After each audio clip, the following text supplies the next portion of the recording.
Welcome back from the break. ہم نے جیسا کہ آپ سے وعدہ کیا تھا 19 بریک تھی اور ہم واپس آ گئے. ہمارے ساتھ بلال کتب صاحب بیٹھے ہوئے. بلال صاحب مجھے یہ ایک ہمیں بلکہ ای میل آئی تھی کہ یہ جو مزاروں پہ لوگ جا کر بالکل بلا شبہ کہ یہ مطلب کہ بہت بڑی ہستیاں ہوتی ہیں جن کے مزار ہوتے ہیں, سورہ فاتحہ پڑھیں, آپ چادر وہاں بچھائیں, لیکن یہ جو منتیں اور وہ سب چیز ہوتی ہے, کیا یہ لفظ بھی نہیں کہنا چاہیے لیکن کیا یہ شرک کا حصہ ہے؟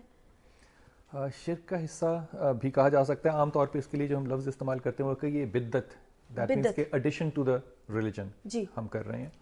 لیکن ایک بات کو مد نظر رکھیں کہ ہر شے کو بدعت کہہ دینا نا بہت آسان کام ہوگا, لیکن تھوڑا سا بیک گراؤنڈ اس کا اگر آپ اجازت دیں تو میں بالکل. منت کا تصور صرف اسلام میں نہیں ہے, اسلام سے پہلے بھی بہت جگہوں پر ہے. اور اگر آپ کسی بات پہ خدا اللہ کے رسول کے زمانے کی یہ احادیث ہیں کہ اللہ کہتا ہے کہ جس نے ان لوگوں کے نام ہیں, ان لوگوں نے اگر میری نام پہ یہ قسم کھا لیں تو میں ان کی قسم کو پورا کرتا ہوں. اور ایسے بہت سے صحابہ رسول پاک صلی اللہ علیہ وسلم کی زندگی کے باہر تھے جن کے اوپر یہ اللہ کے رسول نے کہا تھا کہ یہ قسم کھائیں گے تو پوری ہوگی. تو لوگ ان کے پاس جاتے تھے کہ آپ اس بات کی قسم کھا لیں کہ ہم یہ جنگ جیتیں گے, تو پھر وہ جنگ جیتتے تھے. اللہ کے رسول کی حدیث ہے کہ جو اللہ کے راستے پہ جنگ میں مرا وہ شہید صغیر ہے, چھوٹا شہید ہے, اور جو شہید اللہ کی راہ کے علم پہ مرا وہ شہید اکبر ہے. اب یہ لوگ جو فرض کریں کہ علی حجویری کے مزار کے ہاں کوئی جاتا ہے تو وہ شہید اکبر ہیں, اور اللہ کہتا ہے کہ تمہارے وصف میں نہیں ہے, تمہاری پرسیپشن میں نہیں ہے, لیکن میں ان کو رزق دیتا ہوں. سو وہ لوگ زندہ ہیں اور تمہاری 5 سینسز میں نہیں آتے. سو اگر میں علی حجویری کے ہاں جاؤں اور خاص کریں کہ جناب اللہ کے آپ قریب ترین لوگوں میں سے ہیں, میں بھی اللہ سے دعا کر رہا ہوں, آپ بھی میری دعا میں شامل ہوں, آپ بھی میری درخواست کو اللہ تک لے کر جائیں اور میری اس دعا کی قبولیت کے لیے آپ بھی دعا فرمائیے. اس میں میرے خیال میں کوئی حجاب نہیں ہے. میرے خیال میں بہت سے لوگوں کے جو معاملات ہیں, اس کو کسی بھی خیال کو میرے خیال میں اتنی سختی سے آپریٹ نہیں کرنا چاہیے کہ آپ ایک خیال پہ فرقہ بنا لیں. نہ آپ کو اس معاملے میں اتنا سختی اختیار کرنا چاہیے کہ میں نے ایسا نہیں کرنا, میں نے کسی اور اللہ یا اللہ والے سے یا اللہ کے رسول پاک صلی اللہ علیہ وسلم سے یا کسی سے میں نے معاملہ بالکل اللہ کے ساتھ پیور رکھنا. آپ کا یہ بھی ایک فرقہ بن جائے گا. آپ کہیں کہ نہیں میں نے مانگنا ہی صرف وسیلے سے, آپ کا یہی بھی فرقہ بن جائے گا. اللہ کے تعالیٰ نے آپ کو دونوں اپرچونٹیز دی ہیں. آپ خدا سے ڈائریکٹ بات کر سکتے ہیں, جب چاہیں آپ کر سکتے ہیں, لیکن خدا کے بہت سے اللہ کی محبت اور علم کے حوالے سے اللہ کے قریب بہت سے لوگ ہیں, آپ ان کو بھی اپنے لیے درخواست دعا کی کرا سکتے ہیں.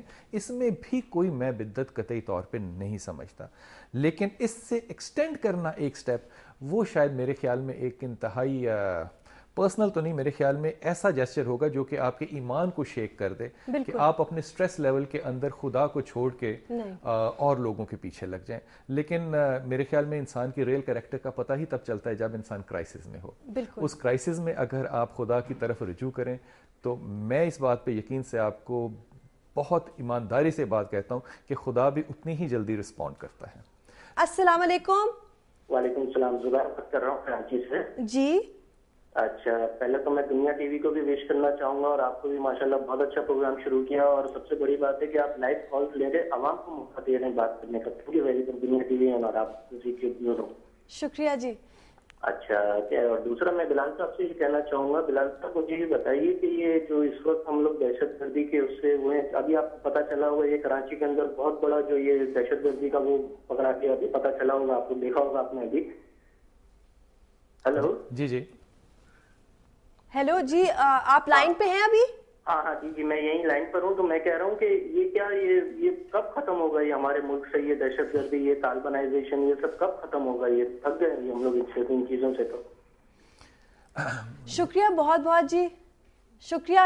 یہ کال, یہ جو سوال انہوں نے کیا ہے اس کا جو بھی آپ نے جواب دینا ہے وہ آئی ایم ریئلی سوری, لیکن ہمیں جانا ہے ایک بریک پہ. بریک کے بعد آ کر بلال صاحب آپ کا جواب دیں گے.